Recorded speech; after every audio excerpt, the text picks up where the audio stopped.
Joining me now is Kent Strang, who's the managing director for Americans for Prosperity, and they have something that they have launched now weeks ago called the True Cost Campaign, and I think it's very clever, and it's making some waves in the communities where they are showing up and pulling what is sort of a stunt, but it's really, I think, illustrating how bad things have gotten on the gas price front and bringing some contrast into very clear focus. Kent, welcome to the show. Glad you're here. Thanks for having me, Guy. I appreciate it.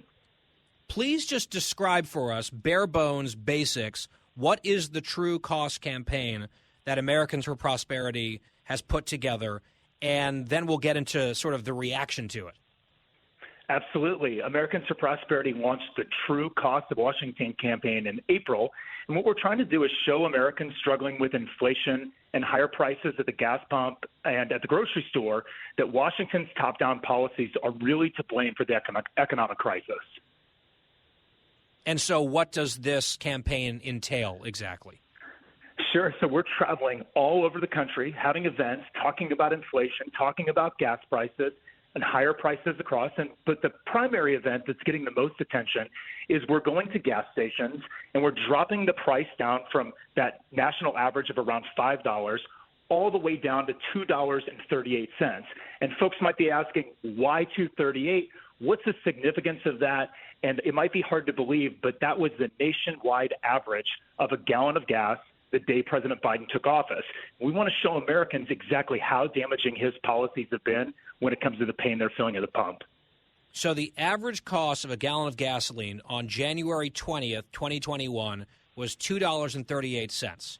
It is now more than doubled. Here we are in June of 2022, roughly $5 a gallon nationwide, even higher some places. I saw a viral photo earlier today. It was a 7-Eleven attached to a gas station where you had the 7-Eleven logo of the convenience store, and underneath it was the cost of a gallon of gasoline, which was, in fact, $7.11, which is just extraordinary in the United States. So you guys show up at these places. You, subsidize the cost of gasoline where people can drive up and pay $2.38 a gallon back like they did on the first day of the Biden administration. You guys pay the difference to the gas station? Right. Is that how it works? That's exactly right. And we cap it at about 2 hours because, as you can imagine, the line becomes a mile or two long. Folks are very eager and sometimes desperate to get, those gallons of gas at that discounted rate. And, Guy, the stories that we hear are inspiring and heartbreaking, and you hear it all. And so I'd love to tell you some stories of the folks that we meet and the impact of what gas prices are doing.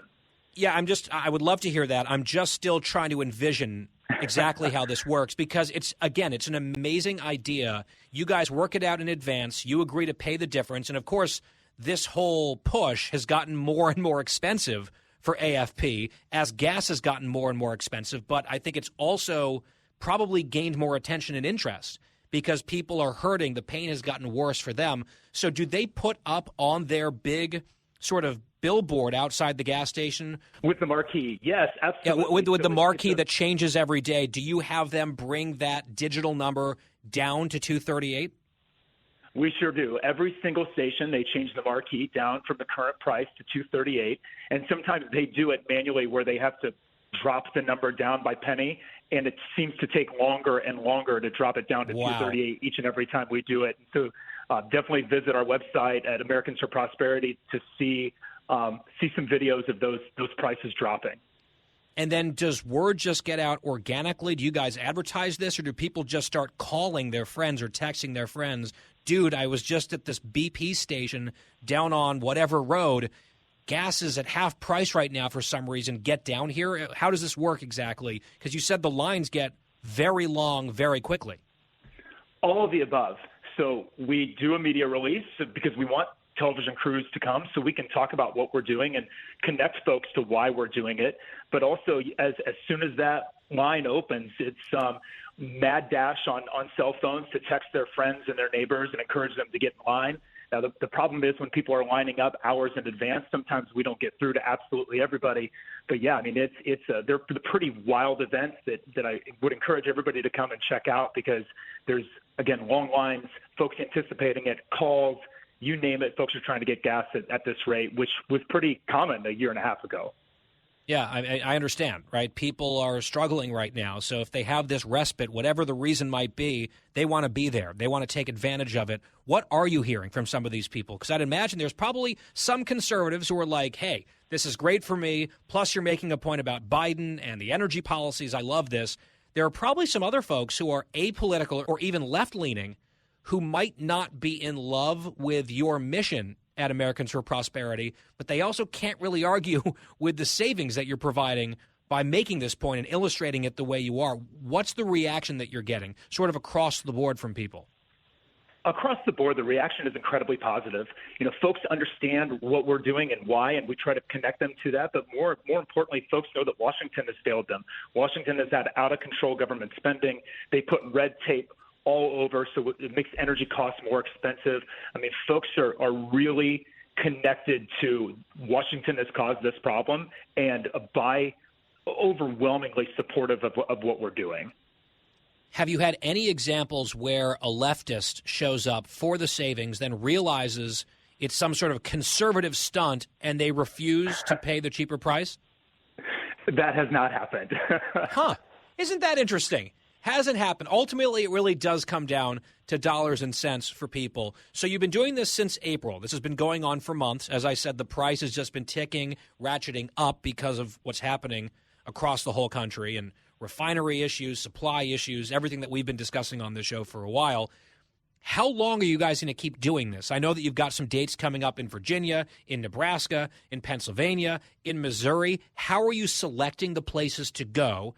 And how long do you plan to continue this campaign? Well, we'll continue the campaign until Washington gets the message on energy prices, and so we continue to go for as long as we can.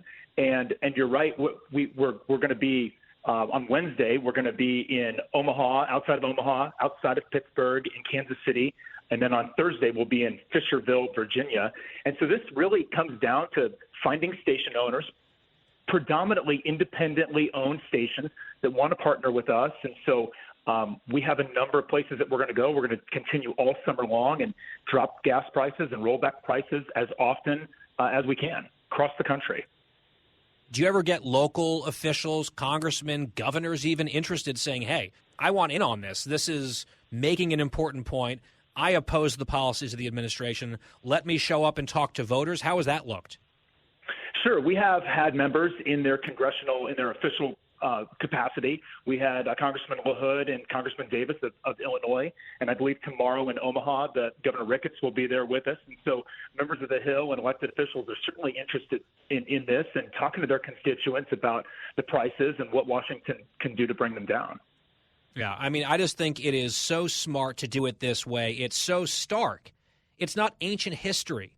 January of 21 was not that long ago, $2.38 a gallon. And look, I get it. I've said it repeatedly. Some of this stuff is outside of anyone's control. Any president, any administration, it's a global commodity. But some of the policies, independent of disruptions in Ukraine and Russia, anything like that, these are problems being caused by the government and by bad policies. They can try to blame and wriggle out of this all they want.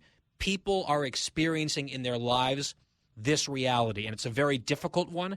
It's a deeply unaffordable one that's regressive for a lot of people, hurting people who can afford it the least. And you guys are bringing just a little bit of relief while also making a pretty potent point at the same time at Americans for Prosperity in this true cost campaign. So keep your eyes peeled in your community. Maybe you can go to AFP's website and find out where this might be coming to your community if you have that one opportunity to fill up for a non-astronomical sum. Are you guys passing out literature or anything like that? Sure, absolutely. They can visit the truecostofwashington.com to find locations, to learn more.